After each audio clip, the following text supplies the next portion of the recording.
ओम नमो भगवते वासुदेवाय नमो नमः। भक्तों, आप सभी का स्वागत है आपके अपने चैनल पर संदीप भक्ति ज्ञान गंगा में। भक्तों, आज की इस वीडियो में हम जानने वाले हैं रमा एकादशी की व्रत कथा या कहानी। कार्तिक मास के कृष्ण पक्ष में पड़ने वाली एकादशी को रमा एकादशी के नाम से जाना जाता है। हिंदू धर्म में एकादशी व्रत का बहुत अधिक महत्व होता है। एकादशी का व्रत करने से सभी मनोकामनाएं पूरी हो जाती हैं। एकादशी के दिन विधि विधान से भगवान विष्णु की पूजा अर्चना की जाती है। धार्मिक मान्यताओं के अनुसार रमा एकादशी का व्रत रखने वाले को अश्वमेघ यज्ञ के बराबर पुण्य मिलता है। मान्यता है कि रमा एकादशी के दिन व्रत कथा सुनने या पढ़ने से श्री हरि सभी भक्तों से मुक्ति दिलाते हैं, कष्टों से मुक्ति दिलाते हैं और सभी मनोकामनाएं पूरी हो जाती हैं। इसलिए रमा एकादशी के दिन व्रत कथा के पाठ करने या सुनने का विशेष महत्व होता है। जब आप ये पूजन कर लेते हैं, पूजन करने के बाद में अपने सीधे हाथ में तिल और पुष्प लेकर के रमा एकादशी की कथा कहानी को पढ़ेंगे या सुनेंगे हुंकारा भरते हुए। चलिए देरी ना करते हुए कथा को हम शुरू करते हैं। एक पौराणिक कथा के अनुसार एक नगर में मुचुकुंद नाम के एक प्रतापी राजा थे। उनकी चंद्रभागा नाम की एक पुत्री थी। राजा ने अपनी बेटी का विवाह राजा चंद्रसेन के बेटे शोभन के साथ कर दिया। शोभन एक समय बिना खाए नहीं रह सकता था। शोभन एक बार कार्तिक मास के महीने में अपनी पत्नी के साथ ससुराल आया। तभी रमा एकादशी व्रत पड़ा। चंद्रभागा के गृह राज्य में सभी रमा एकादशी का नियम पूर्वक व्रत रखते थे और ऐसा ही करने के लिए शोभन से भी कहा गया।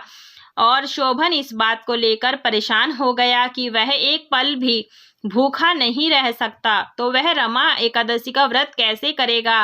वह इसी परेशानी के साथ पत्नी के साथ जो पास गया और उपाय बताने के लिए कहा। चंद्रभागा ने कहा कि अगर ऐसा है तो आपको राज्य के बाहर जाना पड़ेगा, क्योंकि राज्य में ऐसा कोई व्यक्ति नहीं है जो इस व्रत नियम का पालन ना करता हो। यहाँ तक कि इस दिन राज्य के जीव जंतु भी भोजन नहीं करते हैं। आखिरकार शोभन को रमा एकादशी उपवास करना पड़ा, लेकिन पारण करने से पहले उसकी मृत्यु हो गई। चंद्रभागा ने पति के साथ खुद को सती नहीं किया और पिता के यहाँ रहने लगी। उधर एकादशी व्रत के पुण्य से शोभन को अगले जन्म में मंदरांचल पर्वत पर आलीशान राज्य प्राप्त हुआ। एक बार मुचुकुंदपुर के ब्राह्मण तीर्थ यात्रा करते हुए शोभन के दिव्य नगर पहुंचे। उन्होंने सिंहासन पर विराजमान शोभन को देखते ही पहचान लिया। ब्राह्मणों को देख कर शोभन सिंहासन से उठे और पूछा कि यह सब कैसे हुआ। तीर्थ यात्रा से लौटकर ब्राह्मणों ने चंद्रभागा को यह बात बताई। चंद्रभागा बहुत खुश हुई और पति के पास जाने के लिए व्याकुल हो उठी। वह वाम ऋषि के आश्रम पहुंची। चंद्रभागा मंदरांचल पर्वत पर पति शोभन के पास पहुंची। अपने एकादशी व्रतों के पुण्य का फल शोभन को देते हुए उसके सिंहासन व राज्य को चिरकाल के लिए स्थिर कर दिया। तभी से मान्यता है कि जो व्यक्ति इस व्रत को रखता है वह ब्रह्म हत्या जैसे पाप से मुक्त हो जाता है और उसकी सभी मनोकामनाएं पूरी हो जाती हैं। बोलिए विष्णु भगवान की जय, सत्यनारायण भगवान की जय। इसके बाद में हमें विनायक जी की कथा कहानी को जरूर से सुनना चाहिए, तभी हमारा जो व्रत है संपूर्ण होता है। विनायक जी की कहानी इस प्रकार से है। विनायक जी की कहानी। एक दिन विनायक जी राजा के बाग में गुजर रहे थे। उनसे गलती से एक फूल टूट गया। गजानन भगवान ने सोचा अब तो इसके यहाँ पर काम करना पड़ेगा। फूल टूट गया है, उसका पाप उतरना पड़ेगा, ये ही इसका प्रायश्चित है। विनायक जी भगवान छोटे बच्चे का रूप धारण किया और राजा के घर नौकरी करने लगे। एक समय रानी जी शौच क्रिया से निवृत्त हो हाथ चूल्हे की राख से धोने लगी। विनायक जी ने देखा तो राख डुला दी, रेत से हाथ धुला दिए। तो रानी गुस्सा हो राजा से बोली, राजा आप तो ऐसा नौकर लाए हो जो हर काम में टांग अड़ाता है। राजा ने डांटा तो बालक बोला, अशुद्ध हाथ भी कभी चूल्हे की राख से धोते हैं क्या? राख में लक्ष्मी होती है। राजा जी बोले, विनायक तेरी तो बात सही है, एक दिन राजा बोले, विनायक रानी जी को पुष्कर स्नान करवा ला।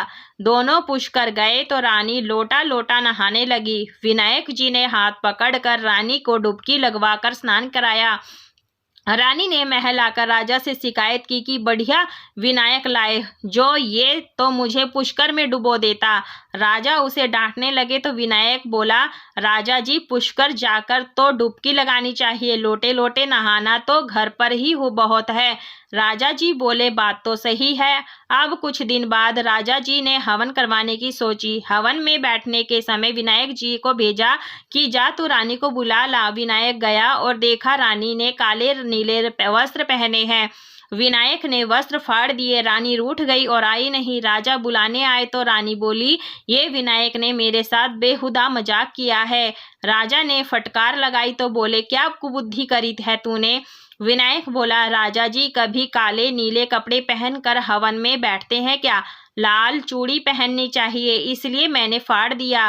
राजा ने विचार किया, बालक छोटा है पर होशियार है। हवन में बैठने लगे तो गणेश स्थापना में देर हो गई। राजा ने कहा, गणेश जी बैठाओ। तब विनायक बोला, राजा जी आंखें बंद करो। इतने में विनायक जी भगवान के दर्शन दिए। उंद धाला दूध दूधाल्या ओछी पियाछी ऐछन कारा, और राजा ने खूब धन लक्ष्मी अन्न धन का भंडार कर दिया। राजा जी बोले, विनायक जी महाराज, हमने इतने दिन आपसे काम करवाया, हमें दोष लगेगा। विनायक जी बोले, राजा जी आप चिंता मत करो।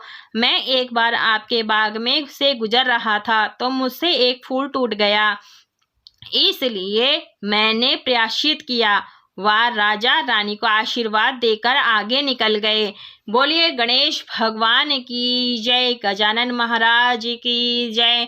तो इस प्रकार से हमारा जो है विनायक जी की कहानी संपूर्ण हुई। तो ये थी हमारी रमा एकादशी की व्रत कथा कहानी और विनायक जी की कथा और कहानी। ये सुनने के बाद में अपने अक्षत पुष्प भगवान के चरणों में छोड़ दीजिएगा, और आपने यदि जल का लोटा रखा है तो आप सूर्य देव को अर्घ्य दे दीजिएगा। और साथ में अगर आपने शाम को सुना है तो शाम को भी सूर्य देव को अर्घ्य दे दीजिएगा कथा के लोटे से। और कथा सुनने के बाद में आपने व्रत का पारण शुभ समय में जरूर से करना है। शुभ समय क्या होता है और व्रत कब रखा जाएगा, इसका संपूर्ण शुभ मुहूर्त आपको डिस्क्रिप्शन में मिल जाएगा, आप वहां जाकर के देख सकते हैं। पूजा विधि कैसे की जाती है, पूजा कैसे क्या किया जाता है, उसकी भी संपूर्ण जानकारी आपको अलग से वीडियो में मिल जाएगी, उसका लिंक आपको डिस्क्रिप्शन में मिल जाएगा। तो वीडियो पसंद आई है तो वीडियो को लाइक शेयर सब्सक्राइब जरूर से कीजिएगा, क्षमा प्रार्थना जरूर से मांग लीजिएगा। पूरा वीडियो देखने के लिए आप सभी का धन्यवाद। राधे राधे।